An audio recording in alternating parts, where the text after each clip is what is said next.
Okay, good morning, everyone, and good morning to the media houses, the journalists that are joining us here. Good morning to South Africans that are joining us at home and watching this. My name is Louis Olompiti, and today the DA will be making a special announcement.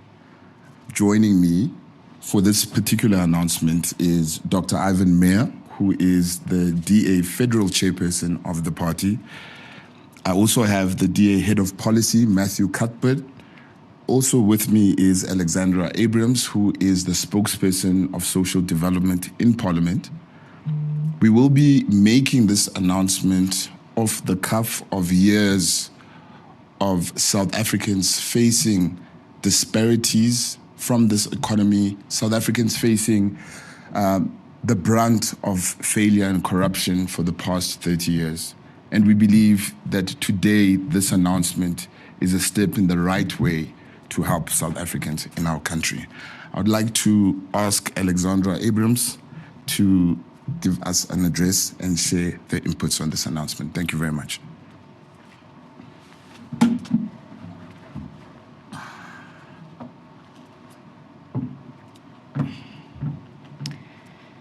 Good morning to the journalists present here today and to South Africans watching at home. I want to talk to you about a crisis. And this is not just an economic crisis, but a human one, a deeply personal one, and a painful one. Millions of South Africans wake up each day in search for work, and many have given up on searching for work, worried about how they will keep the lights on, how they will keep food on their table. This is the daily reality of more than 12 million South Africans. Our official unemployment rate stands at 33%.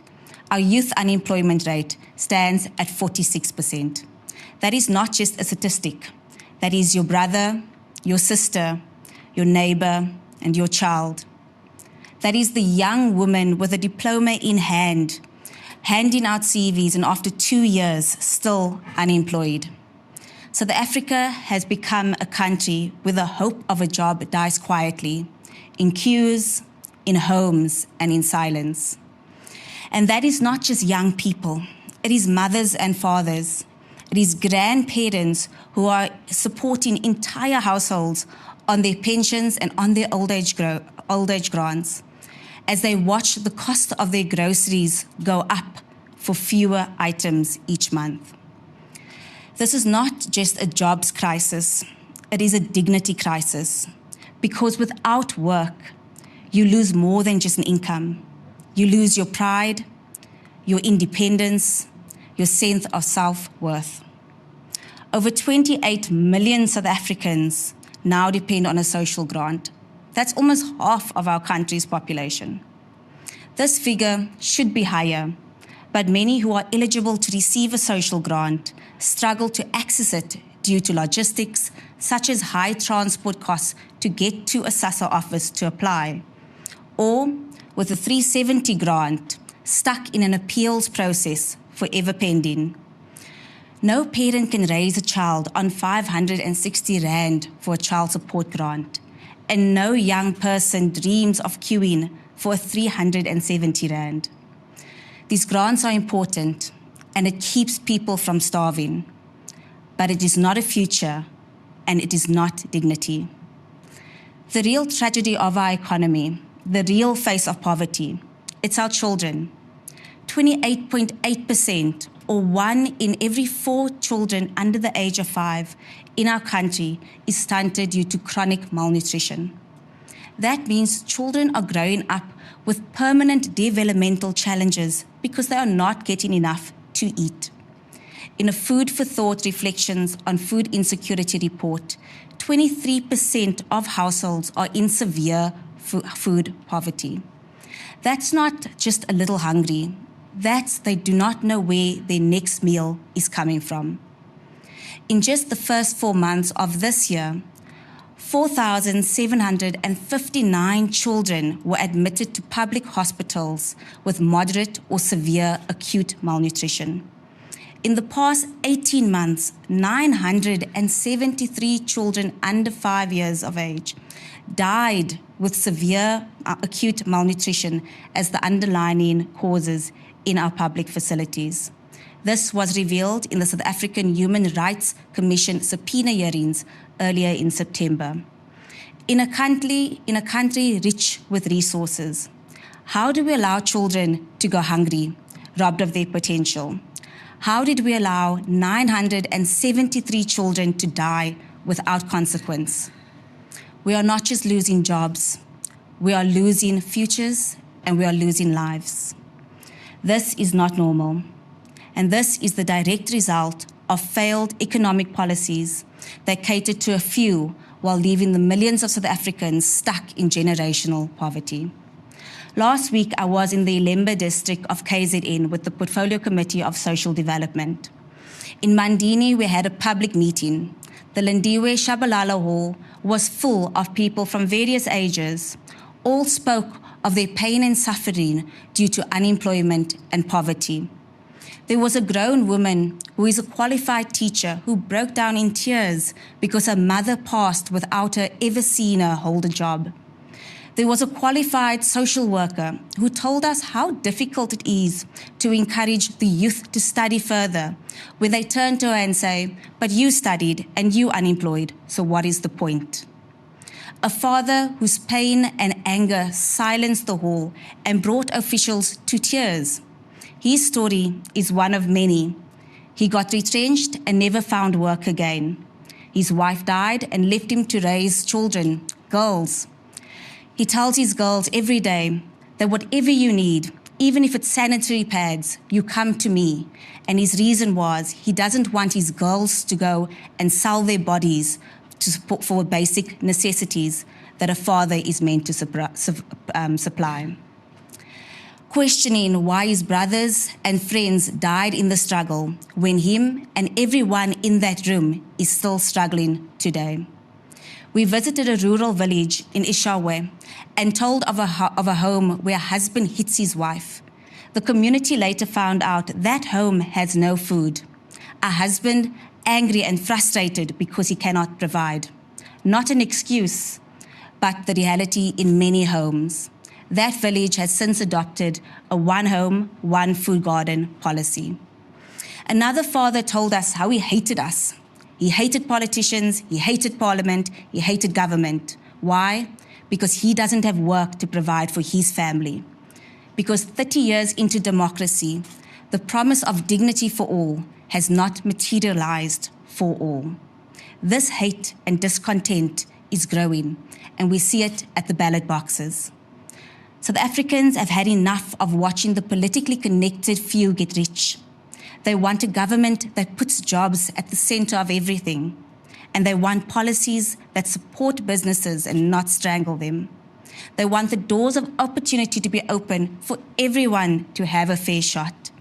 And South Africans want a government that says, work is the way out of poverty, not welfare, not handouts, work. Because work gives you more than just money. It gives you freedom. Work gives you dignity, and work gives you a future. In closing, there is a quiet suffering in this country that can never be measured by statistics. I see it, and I know you see it too. It's in the eyes of a mother who cannot feed her children tonight. It is in the weight of the shoulders of a father who feels like he has failed his family. It is in the eyes of hungry children at almost every street traffic light. And it is in the silence of a young graduate who has given up that tomorrow will be better. To change this social picture, we have to change the economic picture. If we change the economy, we can change the lives of people. And if we put people to work, we can restore their dignity. Thank you. I would now like to hand over to our Head of Policy, Matthew Cuthberg.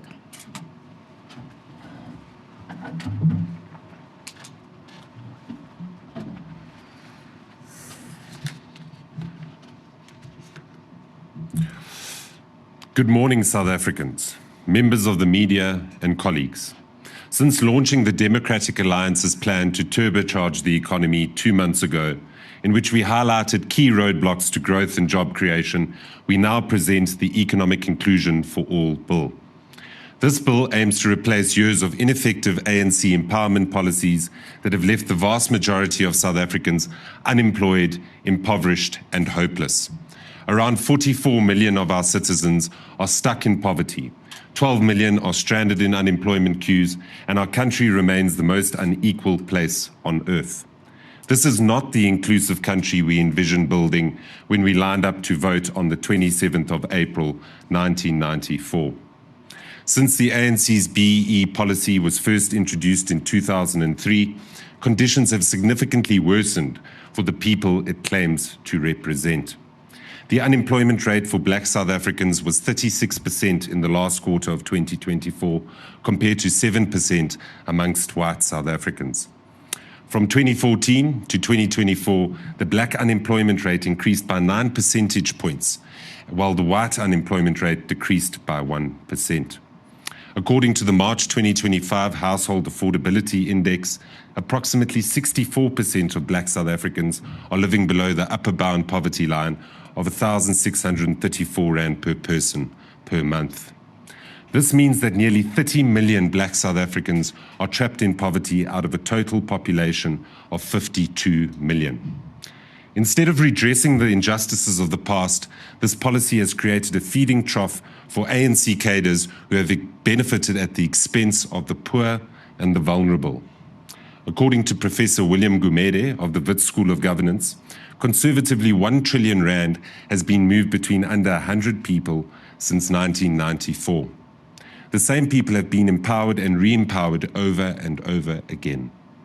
He also stated that South Africa's BEE model has created a model of corruption because people set up companies just to get a contract.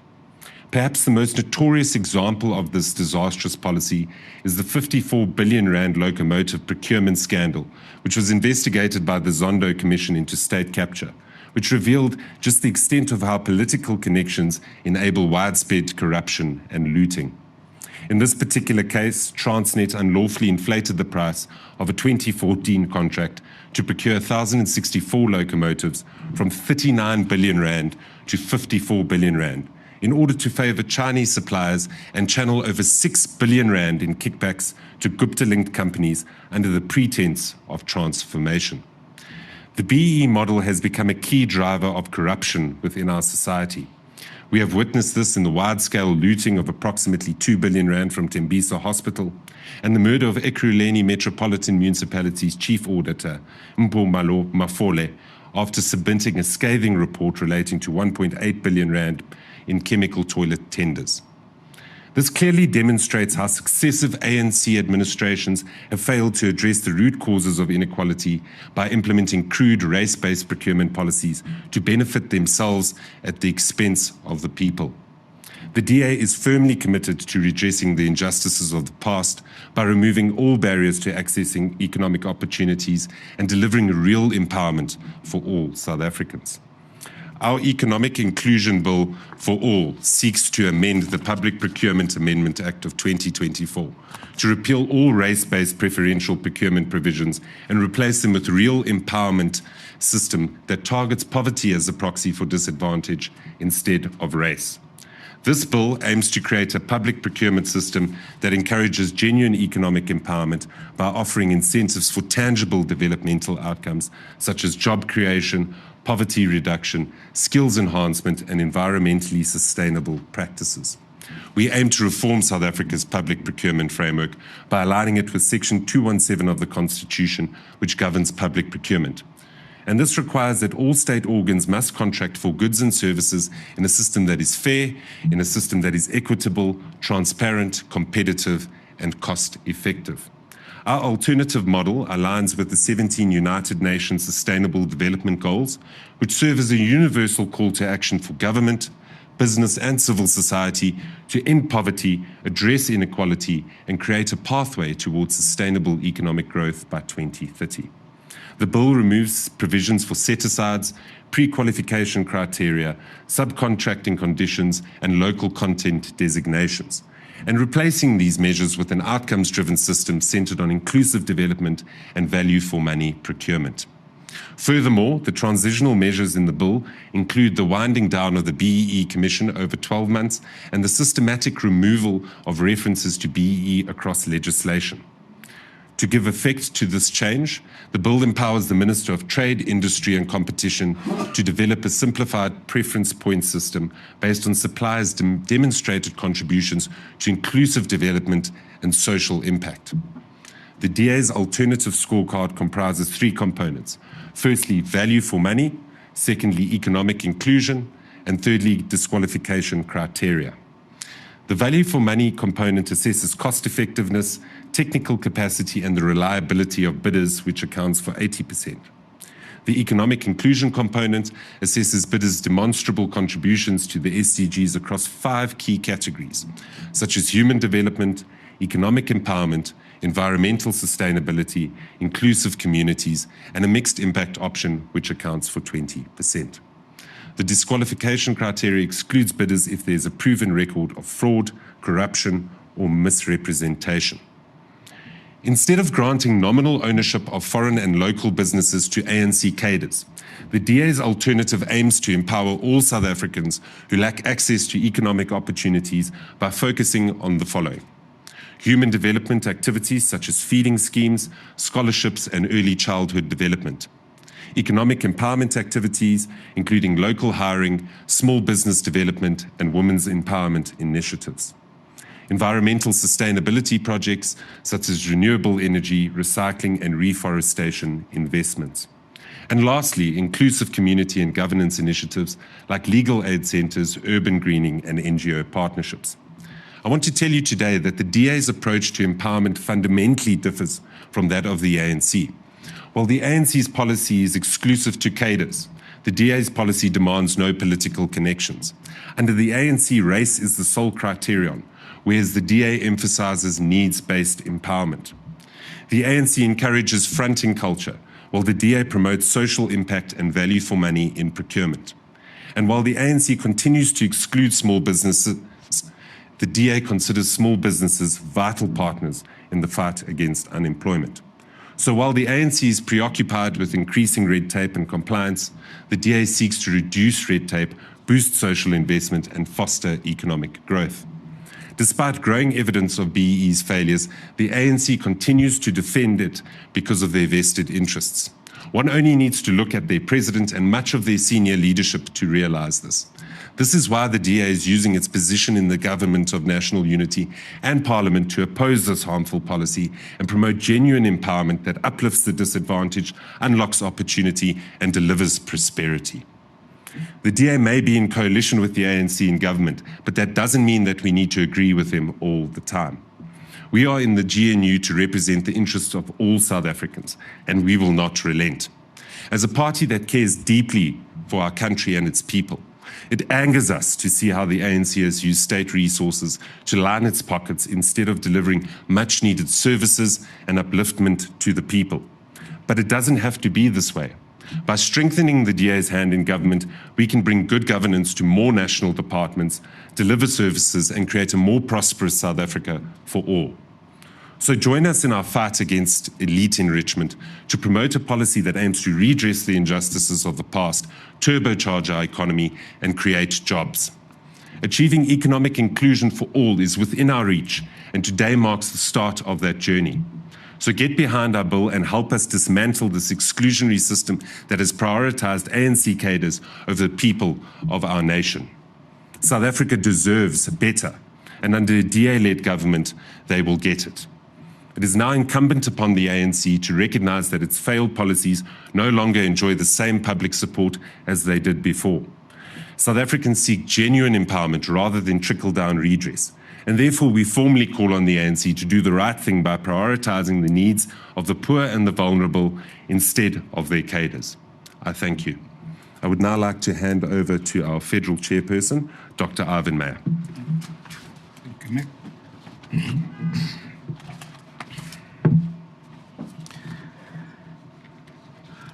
Good morning, South Africa, and thank you for joining us here at this very important and very historic press conference, because for us, as Matt Cuthbert has outlined today, this policy is not just only a policy choice. This is South Africa's chance for economic justice, real empowerment, and a shared prosperity. For us, it is important that we also today remind people that for the last 30 years, we have listened to the State of the Nation address. And for the last 30 years, we are tired of listening to the triple challenges of poverty, because under the ANC, poverty has increased due to corruption, cadre deployment, and as Matt Cuthbert has mentioned, political connections. BEE is nothing but state-sponsored corruption, fraud, theft by cadres who are politically connected. BEE makes people poorer, and we have the evidence of that. We've also seen what BEE has just recently done within the Tembisa Hospital, the Prasa tender case, and also live now on television happening in front of us at this South African Police Committee of Inquiry and Commission of Inquiry. We know for the last 30 years we have seen that BEE has made ordinary South Africans poor, and as my colleagues have indicated, it is a painful experience to see people not being able to get a job where it is possible to get a job with the right policies. But we all know that corruption by the state never happens by accident. It is by design, carefully designed, military executed by the ANC. It is not an accident. BEE is state-sponsored corruption, and it's not an accident. It is designed to enrich a few politically connected people. We also know that annually the supply chain management of public procurement by government is in the region of 1 trillion rand a day. We also know that public procurement happens every single day in South Africa. We also know that BEE through the public procurement happens every single day. So it is fair to say that public corruption through BEE in the Public Procurement Act happens every day in South Africa, and people are suffering, and we're at enough. But people are also tired of hearing about BEE. They are asking, what is your alternative? They know BEE is state-sponsored corruption, theft and fraud. They are asking us, what is your alternative for real empowerment, mass-based empowerment, and not small elite? They are looking for an alternative, and today we are presenting that alternative. This is what Matt Cuthbert has just simply done through this new public procurement inclusive bill, because we know BEE exclude the majority of people in South Africa. And so today we are proposing major policy reforms to replace, in fact, to end BEE, because we believe real empowerment happens through structural reform of the economy, and this bill is part of our proposals for structural reform, because it deals with real reform of putting first economic growth that will lead to jobs. Because we know and we have evidence that BEE kills jobs. So this is economic reform that will grow the economy and create more jobs. So we're replacing and ending BEE and apply an internationally recognized, proven track record system of the United Nations by employing the Sustainable Development Goals, which are being used all over the world for real empowerment, and end the BEE today. Today we submit economic policy proposals really to grow the economy and end this ideological madness of BEE. We today believe that we must show real signs of caring for South Africans who cannot find a job. That caring is important for us in terms of this bill, because this bill is inclusive, not exclusive, because we care for the people of South Africa. We cannot simply have an ideological debate for the last 30 years about BEE. The universal consensus in South Africa is that we must have practical or pragmatic proposals. And today we have tabled pragmatic proposals to build an inclusive economy not based on race. And so for us, we fully understand Section 217 of the Constitution, which Matt Cuthbert has eloquently read, and I want to consult the Constitution again.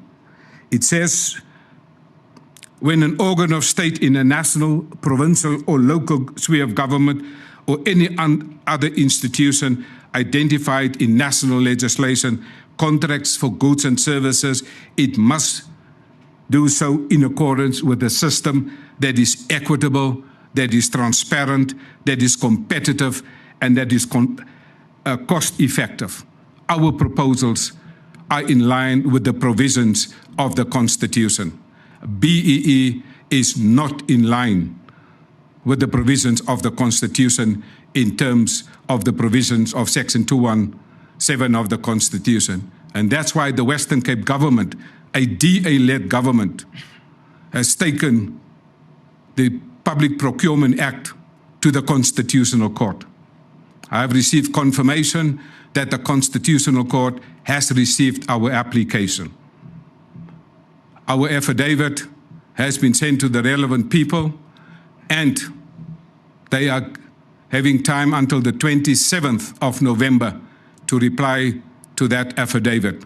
As a DA government, we are looking forward to challenge the Public Procurement Act next year in 2026, because we believe in the real empowerment, real economic growth that can lead to job creation, because we have an apex priority in the Democratic Alliance, and that is to grow the economy and create more jobs, because we believe we have to care for citizens in South Africa.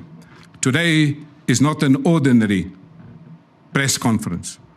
This is history in the making, because for the first time, we now have a real chance within the GNU to scrap BEE and end poverty and introduce an inclusive economic model that is internationally tested through the Sustainable Development Goals that will guarantee economic growth and guarantee job creation so that we can simply wipe out poverty. Thank you very much. I now hand back to the Program Director.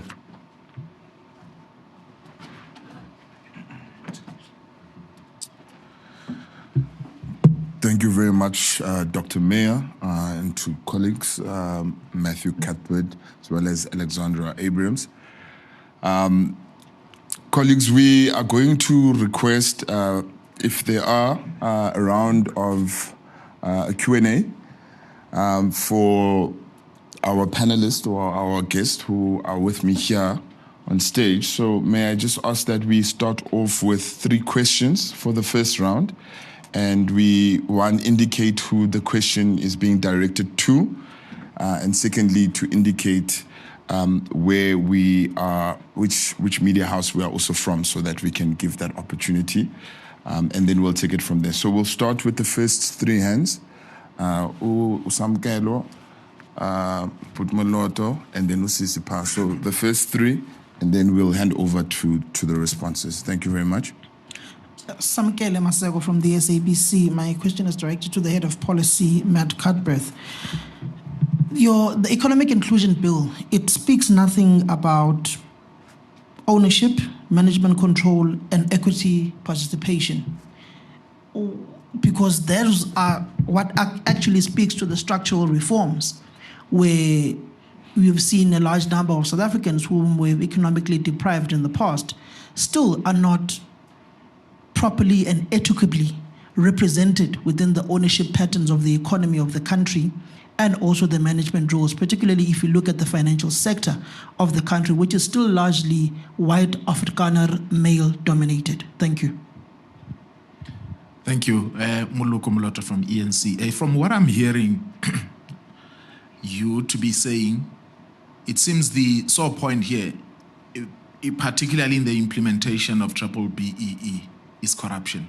Do you think if you were to remove corruption out of BBBEE, there's anything positive out of it? I mean, your critics are going to say there has been an increase in the black middle class, and that could be a positive from their point of view.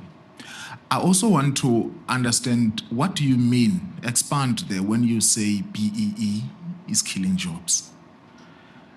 And lastly, I mean, as much as you are introducing this bill, already you know your largest partner in the Government of National Unity, the African National Congress, is not going to vote in support of this.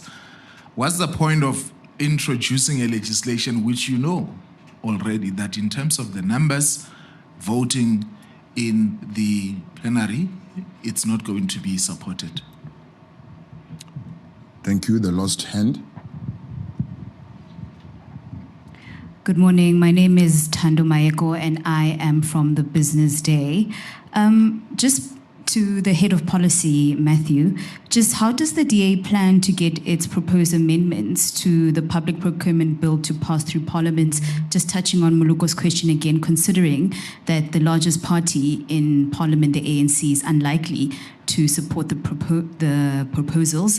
Secondly, and because the Act is being challenged in court by the Western Cape government and other civil society organizations, is this proposal not putting the cart before the horse?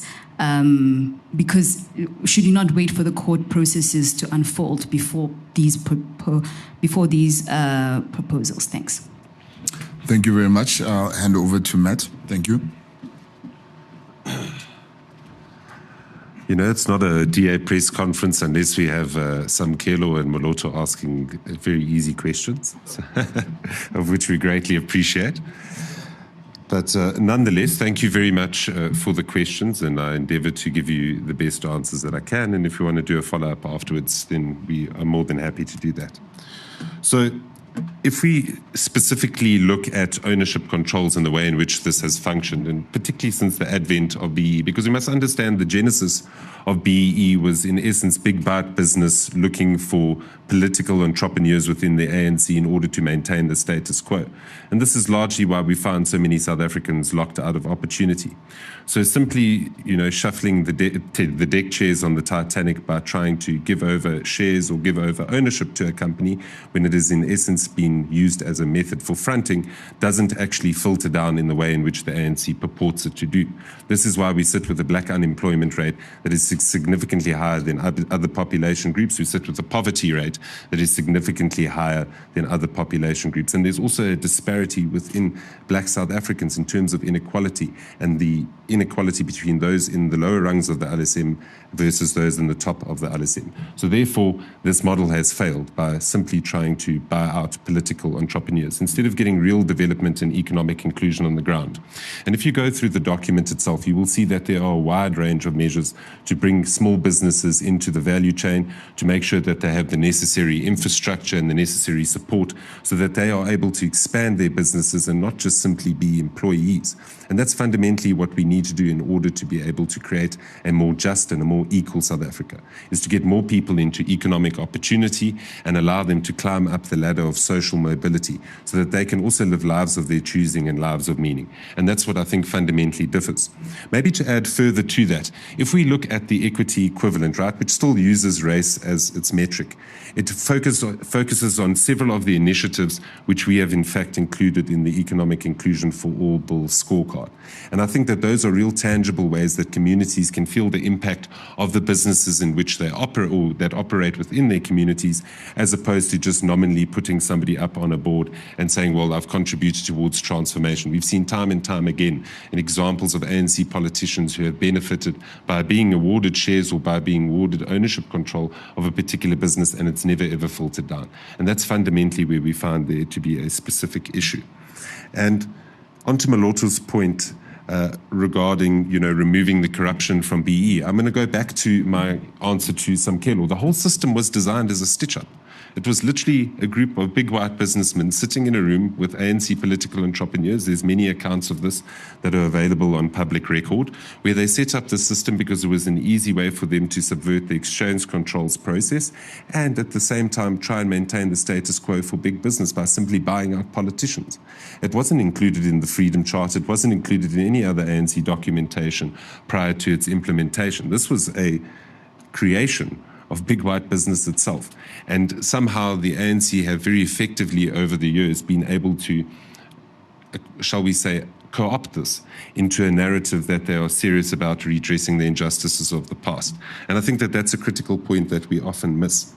If we look at the general state of the economy, and we look particularly, during the late 90s up until most probably the end of the 2000s, all of the structural factors were in place in order for us to be able to make sure that black South Africans alongside other South Africans were able to have running water, electricity, a competitive economy, access to quality education, which naturally allowed them to climb up the ladder and to be able to exercise their skills and develop a life for themselves in which they were able to put food on the table, able to progress up the corporate ranks, and ultimately not be held back by all of the structural factors that apartheid had put in place.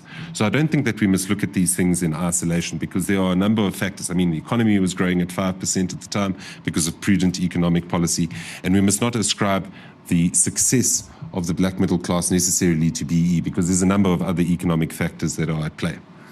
Then, in terms of BEE killing jobs, if we look at the way in which BEE is implemented, in essence, as a company wants to come and invest in South Africa, it's a tax on arrival. In a country where we have gross fixed capital formation, which is the rate of investment that we plow in towards the economy, we hover below 15%, and this has been the case for the past 10 or so years. We should be closer towards 30 to 35% if we really want to get the economy growing north of 3%. And businesses time and time again have cited the restrictive BEE regulations and the fact that businesses are expected to transfer ownership on arrival in the country, which have made it difficult for businesses to want to invest, for them to be able to expand their businesses and ultimately to be able to employ more South Africans. And I think that that's why it is a critical roadblock in allowing the South African economy to grow.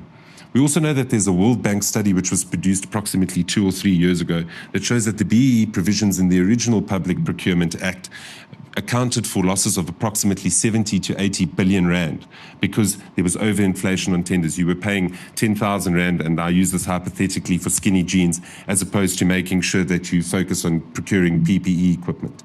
And these are the kind of guilt-driven and selfish decisions that were taken by tenderpreneurs, which ultimately impacted on the most poor and vulnerable in our society. And I think it's always important that we remind ourselves of this. Then we get to the political element, and I think this ties in with Moloto's question as well as Tando's question. So our call today is to tell the ANC and put them on terms that public opinion has shifted significantly when it comes to BEE policy. We look at publicly available polling, whether that be the Ipsos poll that was conducted by News24, or we look at IRR polling and a number of other polling houses that have put out people's attitudes towards BEE, and they see it as an opportunity for corruption. They see it as something that locks them out of the economy, that creates unfair access for those who have political connections. And I don't think that the ANC are fully aware or fully want to recognize exactly how much public opinion has changed. So it's in their own interest, in their own electoral fortune's interest, that they get behind our bill and that they support us. We need reform in this space. If we are actively putting in place transformation policies that are not uplifting the people that they purport to uplift, we are strangling our economy from growing, then we've got to say to ourselves, well, we can't keep on doing the same thing over and over again and expecting a different result. And I think most importantly, it's about shifting the conversation within Parliament, it's about shifting the conversation within the government of national unity. It is not a stationary thing, the government of national unity. It's a constant site for political contestation, for policy contestation, and for us to make sure that we are able to influence the policy agenda within their country. There's some members within the ANC, members like Kusela Diko, who responded to one of my statements I put out last week, who thinks that the ANC has the monopoly on power and the monopoly on truth on policy ideas in the GNU. And it doesn't work that way. The DA is not going to stand back and simply lap up what the ANC gives us. We're going to take the fight to them, whether that be in cabinet, whether that be in parliament, in order for us to shift the needle so that we can get the economy to grow and we can get people into jobs. We cannot continue on the vein that we are. In terms of Tando's last question regarding are we putting the cart before the horse? So specifically in the Western Cape and the legal challenge which is before the Constitutional Court, it is predominantly on procedural grounds. And it focuses on the public participation process that was not fully catered for to allow other spheres of government to be able to give input. Our proposal today talks about a total overhaul of the system in itself. And basically what we are doing, we are saying to the ANC, well, you know what, here is our homework sheet. This is what we think would work as a sustainable alternative, and this is what we think that you can put into government regulation in order to be able to make this a policy that includes all South Africans. It would be remiss of us to come here and say, well, we must just scrap BE, we must just get over BE, but there's nothing to replace it. And that's why we've put a lot of time, our team in the policy unit, as well as our colleagues within the party, to make sure that we put together something that is real, something that is evidence-based, and something that we believe has the merits in order to be able to work. It's not about simply scrapping BE. It's about saying, what can we do to replace this with a system that provides for genuine empowerment? And I think that that's something that we've managed to achieve in this document. Thank you. No, I'm quite happy we answered it. Thank you very much. So we'll take the next three questions. 1, 2, 3. We'll go with you, sir. There you go. Thank you so much. Tabi Sokoba from Eyewitness News. I think my question is also for the head of policy. I just want to maybe, if you could just maybe sort of expand on it. I do understand that this policy, it replaces race determination with obviously needs-based empowerment. And when you started your speech, you spoke around how for Black people, that when it comes to employment and other factors, things have been worse. Now, I think we can obviously understand that the reason for BE is obviously to redress the past, and our past was race-based past in terms of that Black people were subjugated under apartheid. And I'm just trying to sort of understand that if you remove race when this was obviously caused by race-based subjugation. So if you remove race from a policy that is meant to empower people, then how does that sort of redress or address those historical imbalances when race is also no longer a factor? Thank you. Thank you. Hello, I'm Nellie Payton from Reuters. I have two questions, and this can be for any of the party officials. The first one is, do you think that anyone outside of the DA will support this bill, and have you talked to any other parties about it? And the second question is, I know that the context and the history of BE is very specific to South Africa, but it strikes me that some international readers might see similarities with what's happening, with what the US government is doing in terms of removing a lot of race-based legislation and removing even references to diversity or to affirmative action in some laws. I'm just curious if you see any similarities there or what you think of that comparison. Thanks. Thank you very much. I think there was one more question there. Good morning, Ndando Tukwana from Bloomberg News. Just to follow on Nelly's question, can you name the specific parties that you have maybe approached to vote with you on this bill? And what does the process look like following this announcement? And the other one, before this very moment, have you engaged the ANC, your biggest partner in the coalition, about the specific announcements, and what has been the initial response by them, if you have responded to them? If you have not engaged them, why have you not? Thanks very much. All right, this is the last round, but to be fair, there was a hand, so I will just sneak that hand in because this is the last round, and it will be the last question. Yes, Samgan. Thank you. Mr. Matt, I'm not thoroughly convinced by your response, particularly because you're not responding to this change of the structure of the economic landscape of the country, particularly around ownership. When you look at the past of broad-based black economic empowerment, and you look at how the Bond built up their riches, particularly using public procurement and state-owned enterprises, latching onto my questions of my colleagues, of how do you address a racial past without following these basic, what you term race laws, economic empowerment race laws. For instance, this is the language and terminology used by Donald Trump. Is your economic policy influenced by the shift in geopolitical sense of the emergence of right-wing leaders whom are not for the greater good of empowerment of those who've been disenfranchised in the past? Thank you. Thank you. Then lastly, on the issues of broad-based black economic empowerment, if you look that it's re-empowering the same individuals over and over again, is it not those whom hold the commanding heights of the economy, which is white male in particular, that are the ones giving these BEE deals to these few select black politically inclined leaders who are also in business? Is it not white business at the end of the day that is the biggest beneficiary of broad-based black economic empowerment? Let's use the current lotteries contract as an example, and other big public procurement contracts within the engineering space within the country. Thank you. Thank you very much. I think I will hand over to Dr. Meyer, and then Matthew will close it off for us. Thank you very much. No, thank you for these questions. I'd very much like to respond to if you remove race or remove black people from the policy, because what we have seen is that we believe in a means test. And there are 3 current policies that are being implemented, for example, social grants. Nobody asks your race when you apply for a social grant. There's a means test. If you pass that means test, you qualify for the social grant, irrespective of your race. Secondly, NSFAS, it's a means test, irrespective of your race. If you qualify for the means test, if your parents are poor, do not have money or access to money, you will qualify for student support.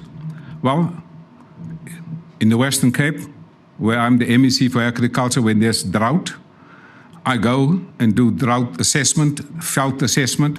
I don't look at the color of the skin of the farmer. Irrespective of the color of the skin of the farmer, if the veld assessment tells me that this is a farmer, his livestock is in severe need for food, that's exactly what we do. We promote non-racial support to our farmers. So there are such policies in government, and we say that policies target the right people who are in need, and this is also the means test, not on the basis of the color of the skin, but on the basis of the need, and that's what we are recommending here today. Also, somebody has asked earlier today about the issue of the party and the state. Well, in the Democratic Alliance, one of the principles of the Democratic Alliance is to respect separation between party and state. And therefore, what the party is doing here today and what the Western Cape government does, it is precisely because of the separation of the principle of the separation between party and state. I think this is definitely incorrect to say that there is a global geopolitical shift and therefore this is what we are doing. Absolutely not. In our policy documents, you will clearly see our commitment, and Matt has referred to it, redress. A second principle is reconciliation. A third principle is diversity. That is built in the architects of the DA's policy frameworks. And so this is definitely not on the DAI model. This is on the sustainable development of the UN based on inclusiveness. And if you apply this model, for example, if you apply the social grants, not on the basis of race, if you now go and look who are the main beneficiaries, it is black people. You don't need to target black people, you need to target the need. The majority of people who are getting support for the students, look at the books. You don't target the black color of your skin. You target the need. And by the very nature of the majority of people in South Africa being black, they are the main beneficiaries. So I think it is a fallacy. It is incorrect to say that this will not empower them. They will be more empowered because BEE has a narrow focus. And so in terms of whether we will have consulted what is the process within the GNU, well, this is the Democratic Alliance proposal. We have decided that the DA must be distinct from the African National Congress. We are not co-opted in the GNU. We have our own voice, and our voice is clear. We believe in creating a production economy and not a consumption economy. In the ANC, they create a consumption economy. We believe that we need to create a production economy, and BEE is pretty much a consumption economy for a few politically connected people. And so, fundamentally, we believe in redress. We believe in reconciliation, and we believe in diversity in the Democratic Alliance.